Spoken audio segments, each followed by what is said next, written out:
অসমৰ আই মাতৃসকলক আজি এটা বিনম্ৰ অনুৰোধ জনাব খুজিছোঁ আৰু নতুন বছৰ আৰম্ভ হোৱাৰ প্ৰাকখনত নিজৰ আপোন আই মাতৃ বুলি এই অনুৰোধটো কৰিব খুজিছোঁ। অকল আই মাতৃয়ে নহয়, আই মাতৃৰ লগত জড়িত থকা ভাতৃ বন্ধুসকল হওক বা তেওঁলোকৰ লগত জড়িত অভিভাৱকসকল হওক, প্ৰত্যেকে এই কথাখিনি গুৰুত্ব সহকাৰে গ্ৰহণ কৰিব বুলি আশা কৰিলোঁ। মানে কথাটো স্পষ্টভাৱে কৈছোঁ, এই যে আই মাতৃসকলক আঁচনিৰ নামত দৌৰাই থাকে, এই কামটো অতি সহজ পদ্ধতিত কৰিব পৰা ব্যৱস্থা আছে। তাৰ পিছতো কিয় এনেকৈ আই মাতৃসকলক ব্যৱহাৰ কৰি থকা হৈছে? বিভিন্ন আঁচনিৰ নামত তেখেতসকলক ৰাজনৈতিক মিটিঙে লৈ গৈছে। একাংশৰ আলয় অঠানিৰ সীমা নাই। মানে কোনে কি ধৰণে সমস্যাৰ মাজত আক্ৰান্ত হৈছে বা কি কি সমস্যাৰ সন্মুখীন হৈছে সেই কথাবোৰহে ক'ব খুজিছোঁ। এতিয়া ধৰক, ইয়াৰ বাবে প্ৰশাসনিক আমলা বিষয়া বা অন্যান্য চৰকাৰী কৰ্মচাৰীসকলৰো একাংশৰ বিলৈ বিপত্তি হৈছে। তেওঁলোকে ৰাতিপুৱাৰ পৰা পৰ দি থাকিব লাগে সেই হোৱালৈকে। উদ্যমিতা আঁচনিৰ এখন মিটিং হ'ব, তাত চেক বিতৰণ কৰিব। আমাৰ ডাঙৰীয়াসকলতো ভাল ভাল গাড়ীত আহিব, মুখ্যমন্ত্ৰী ডাঙৰীয়া হেলিকপ্টাৰত আহিব, কিন্তু এই ৰাতিপুৱাৰ পৰা কোনে পৰ দি থাকিব লাগে? এতিয়া মন কৰক, যিসকল মহিলাক উদ্যমিতা আঁচনি দিয়া হৈছে তেওঁলোকে ৰাতিপুৱা শুই উঠিয়ে মিটিঙলৈ অহাৰ বাবে প্ৰস্তুতি চলাব লাগে, সকলোবোৰ ঠিক ঠাক কৰি ওলাই আহিব লাগে।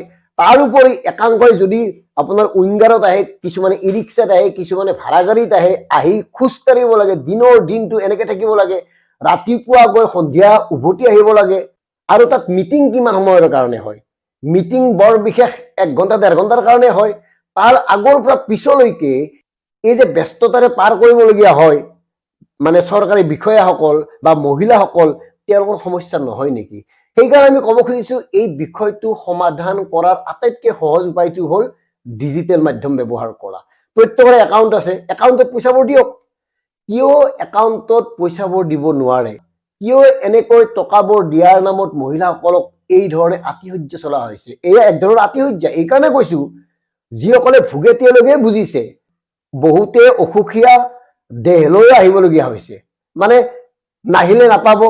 তাৰ মাজতে আৰু এটা মন কৰক, সকলোকেতো একেদিনাই চেকবোৰ দিয়া নহয়, কেইজনমানক দিয়ে, তাৰপিছত পৰ্যায়ক্ৰমে দিয়া হয়। তাৰ কাৰণে আকৌ মিটিং, আকৌ আলোচনা, আকৌ প্ৰস্তুতি, এনেকে কিমান দিনমান যায় বুলি হয় আপোনালোকে নিজে ভাবক।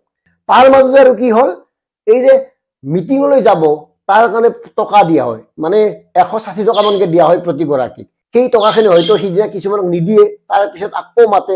এই টকা ভাগ বতৰা, গাড়ীত অহা যোৱা, তাৰ মাজতো আপোনাৰ বিভিন্ন নৈমিত্তিক যি কৰ্মকাণ্ড সেইবিলাকৰ অসুবিধাটো আছেই, যেনে পেচাব পায়খানা। বহুতে মানে আপোনাৰ কি হয়, পেচাব কৰা ঠাইৰ অভাৱৰ কাৰণে পেচাব কৰিব নোৱাৰে। বাকী কথাটো কৈ লাভেই নাই। তাৰ কাৰণে আমাৰ কি কি লোকচান হ'ব পাৰে? যদি এই টকাবোৰ ডিজিটেলি দিয়া হয়, একাউণ্টত দিয়া হয়, মিটিঙলৈ নোযোৱাকৈ পোৱাৰ ব্যৱস্থা কৰে, তেতিয়াহ'লে এই গোটেই বিষয়বোৰ সমাধান হয়। আৰু ইয়াৰ ফলত আটাইতকৈ লাভ হয় চৰকাৰৰ, কিন্তু চৰকাৰে নকৰে। মিটিঙৰ নামত কোটি টকা খৰচ কৰি পেণ্ডেল নিৰ্মাণ কৰে, মানে দিনৰ দিনটো চৰকাৰী বিষয়া আমলা অন্যান্য কৰ্মচাৰীসকলক ব্যস্ত ৰাখে।